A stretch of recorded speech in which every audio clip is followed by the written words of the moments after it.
Hey, let's get incredibly and mildly uncomfortably intimate here for a minute. Serious talk time. If you've been watching me for a while, you'll have noticed that I talk a lot about my idyllic childhood, but don't really bring up my teenagehood at all. And that is because I did not enjoy my teenagehood. I can actually recall when it all began, and it was I want to say sometime in like September 2008. Now, a bit of context. I was raised incredibly sheltered and very like conservative Christian, right? I was homeschooled in the South. However, I was sheltered to such an extent that I didn't really even like know what normal teenagehood and puberty would do to my body. I was not ready for the hormones.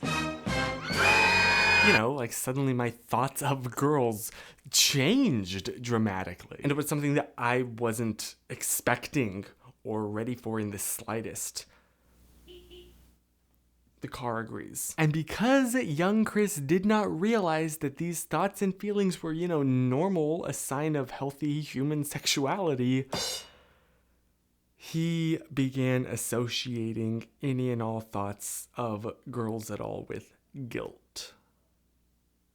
And that's when it all started. September 2008 was the first time I came across an indecently dressed woman, you might say, on the internet in an ad. And instantly I was filled with such shame and like anger and guilt and just horribleness that I closed the web browser, right?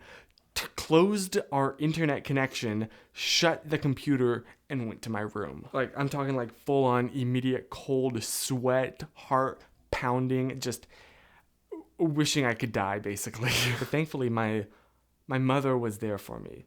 I came to her and I told her like, hey, can we talk privately, and explained what happened to her. And she understood. She was raising a teenage boy, like she knew what was coming. And that caused a little bit of a connection to happen in my brain between talking to my mother about what I was like feeling bad about and instant relief and feeling better.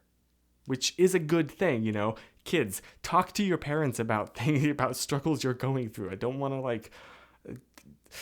but again, remember that my brain associations had just started, because soon I began to associate everything with guilt, like quite literal physical feelings. If it was too hot outside and I began to sweat, I would think, oh no, I'm breaking out into a cold sweat. What have I done? What have I seen? And also in the winter, when it was, cold, I'd be like, oh no, I'm shaking. I must be nervous about something. What am I nervous about? I must have done something wrong. And at this same time, we found our community there, a synagogue in North Carolina, and I began to dive very heavily into the very strict interpretations of my religion, which was a good thing. Don't get me wrong. I'm still religious to this day, Shout out to God. But the problem is you're supposed to follow the commands in the Bible out of a sense of love for God and not just wanting something for yourself. So if I do these things, God will have to give it to me. And that's what I thought. I was following God for a transaction, not out of love. However, having been, up to that point, been Christian and non-denominational Christian too, to suddenly add a huge list, 613 to be precise, of various commandments and new sins that I did not even realize were applicable beforehand to my life, my guilt just increased dramatically, especially because I was a teenager. I was not an adult. I was not in a position for several of them to be able to follow them very well. So instead of just magically going away, my internal guilt and shame skyrocketed dramatically, and I could not figure out what was going wrong because I was trying to do all of these things, but I was still failing. Why don't I feel good in here and in here? But I did have a relief, remember? Talking to my mother. So multiple times a week, if I remember correctly, I would ask to speak to her privately and confess something I'd done or something that I'd seen. But the thing is, right, it started to get to the point where it was like, no big deal. I was just looking for anything to place the blame of my guilt upon. And I remember one night she looked at me and said, Chris, you know the difference between guilt and shame, right? Which I mean, I didn't.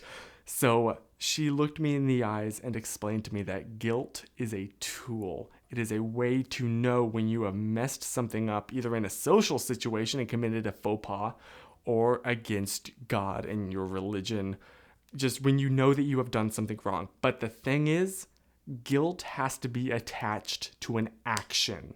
If it is not attached to an action, if you just feel like this general sense of being ashamed of yourself, then that's not guilt. That's shame. And that is the problem. You can only allow yourself to feel guilty about things that you have control over, things within your power.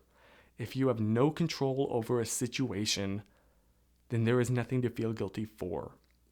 Because at that point, it is not a tool. It's not doing anything for you. It is just making you feel bad with no greater purpose other than to make you feel bad.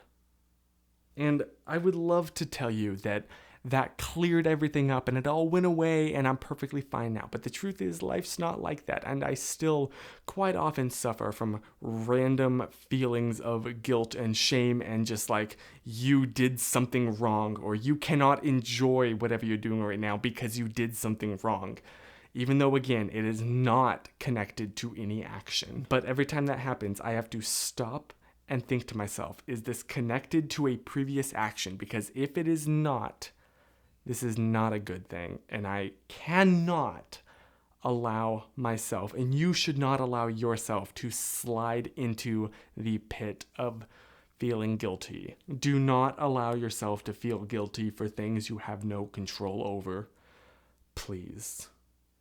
Heavy video, I know, but I'm making it because I needed to hear this when I was younger. And so if you're going through the same thing as me, even now, believe that. You cannot, I'm going to say it again, you cannot allow yourself to feel guilty for things you have no control over.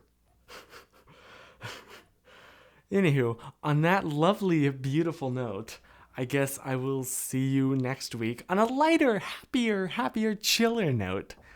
And in the meantime, remember to stay positive.